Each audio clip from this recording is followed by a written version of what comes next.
Hey everybody, Joe Lowry. What a day. It's Wednesday, the hump day, the week's middle finger, as I like to say.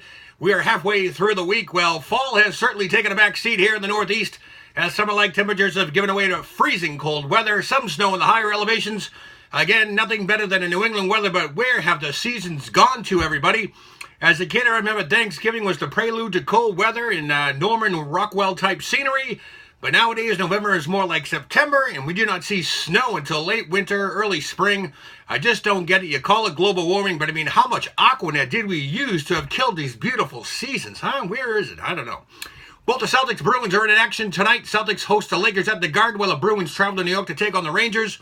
And in case you missed it last night, ESPN's 30 for 30 documentary featured the Nature Boy Ric Flair. This is probably one of the most honest looks, as well as tell-all stories on one of the most prolific and well-known sports entertainers in the world. This is not your average fall from grace type of documentary, everybody.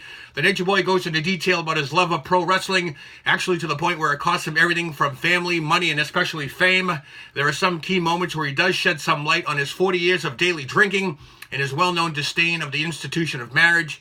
And for all you fans or non-fans of pro wrestling, you may find this episode pretty enlightening. And there are numerous personalities that do chime in, such as Hulk Hogan, Sting, Ricky the Dragon Steamboat, The Undertaker, Jim Cornette, Triple H, as well as Stephanie McMahon. It truly is a must-see.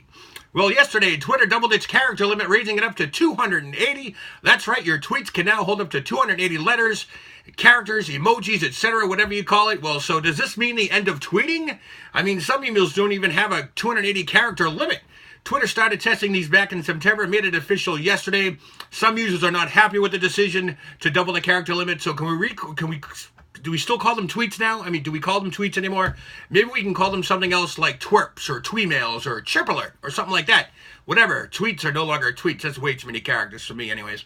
Well, interesting news out of Hollywood, as Kevin Bacon may be the one to replace Kevin Spacey in the Netflix series House of Cards. That's right, the Footloose guy. As we all knew, Netflix has pulled the plug on the award-winning, highly profitable series since allegations of sexual misconduct came to light against the show's main character played by Kevin Spacey. There is currently an online petition which has secured over 30,000 signatures. Although this will most likely not take place, TV shows are no strangers to pulling that old switcheroo.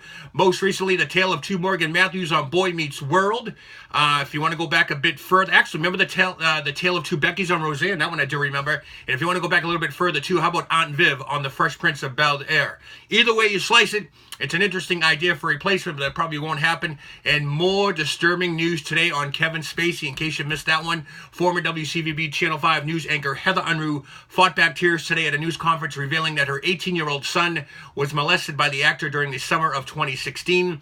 At a news conference earlier today with attorney Mitchell Garabedian by her side, Unruh alleged it happened in July 2016 on Nantucket Island when her son was drunk at the Club Car restaurant.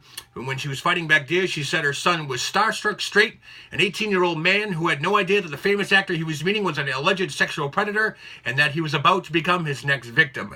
She goes on to say that the actor preyed on her son with alcohol, and it was then he started groping and molesting the young man. Unruh wants Spacey held accountable. With these most recent allegations coming to light, criminal investigation is now underway. This is just simply disturbing, everybody. I hate to say, but how many more people have to come forward to this? I mean, this is just simply horrible. Well, Euromonitor International revealed the list of the top places visited internationally today, and interestingly enough, Hong Kong. That's right, Hong Kong leads the way as the most visited nation with over 26 million tourists visiting.